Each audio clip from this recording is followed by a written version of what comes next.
My name is Zumretay Arkin. I am the current program and advocacy manager and spokesperson for the World Uyghur Congress based out of Munich. I'm Uyghur myself. I was born and raised in Urumqi, later moved to Canada and moved to Germany to work for the cause.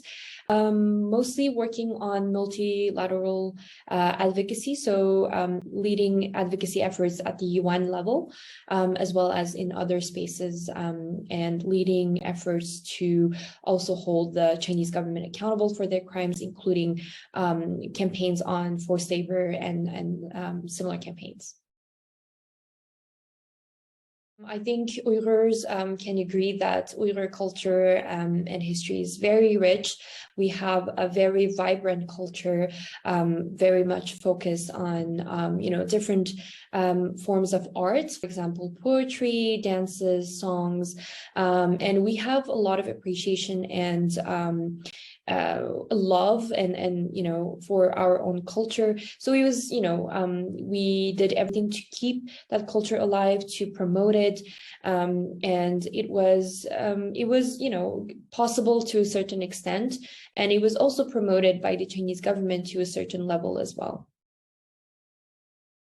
2017, I think we've seen, the drastic change, which of course didn't happen overnight. This was a slow build-up of many years of repression, and at its core, the Chinese government has always treated Uyghurs as second-class citizens, starting from the colonization in 1949, where Uyghurs were basically stolen from their land.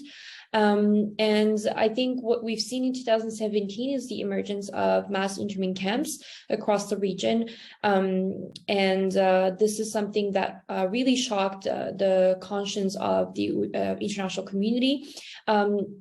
Because the last time that we have seen such camps or the existence of these camps was during the Holocaust. So it did shock everyone.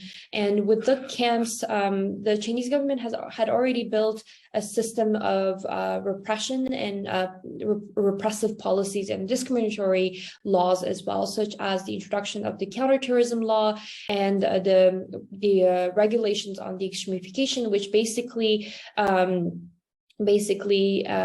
said that any expression of religious identity or even cultural identity would be criminalized.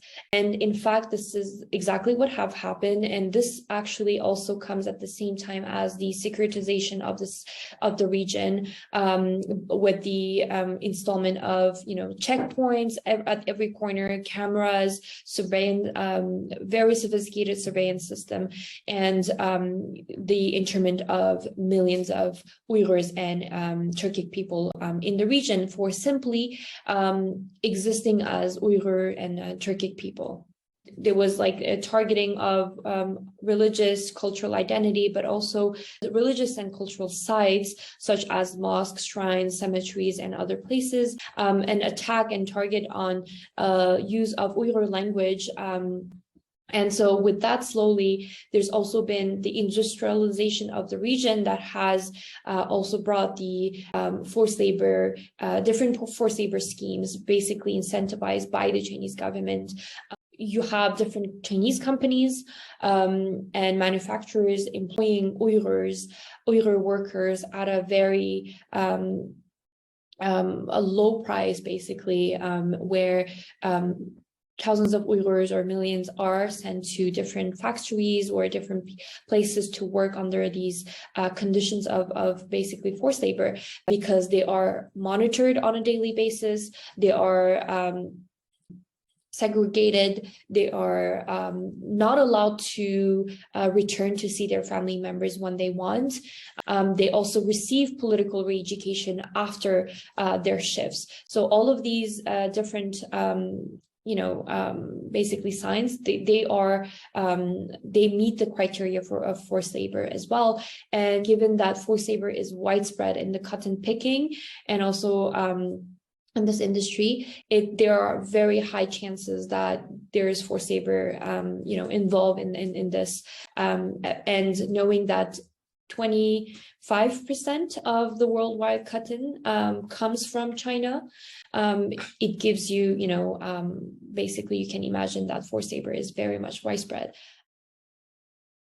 I've lived in freedom for most of my life, and knowing that my freedom, my basic rights would be taken away just suddenly feels very unreal to me. And I just cannot imagine how, all of these millions of Uyghurs who are either detained in a camp or, in facilities where they are working under these conditions to produce garments or different materials for the global community, it's just very alarming and concerning.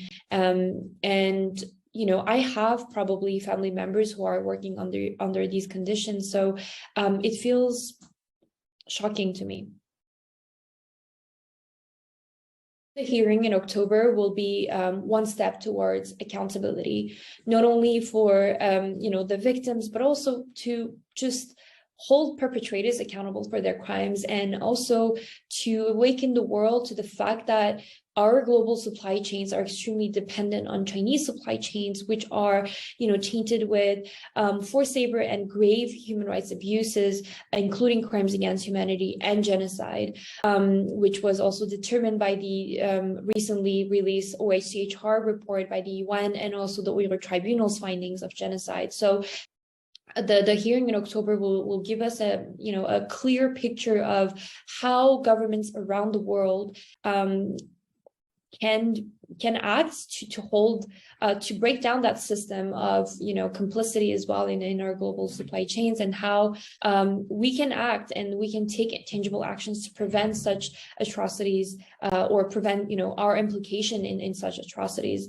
And I think it's clear that the UK government has existing legislation in place, such as the Modern Slavery Act and others, that will allow us to not be complicit in these crimes. And I think judges and in UK courts will have to look at that and really think about, do we want, as a Western government, a democratic country, be involved in procuring things and materials that are made of forced labor and crimes against humanity, and be complicit in it? So I think it will really be important for the judges to decide on this, but also for the public to see as well. I think one thing that I want them to understand is that this genocide is happening right now, and that we can still act on it. We can still prevent it from, worsening, and we have a responsibility as a global community to stop it. Millions of families have lost their relatives inside these camps, and I have also family members in these camps and who have disappeared as well. And I think the community, the UK consumers, can also think of ways on how they can help this cause and victims as well. It can be very simple. They can start by boycotting brands who are found to be complicit in these atrocity crimes, and they can also urge their representatives to take action on this matter, and as well as their government officials.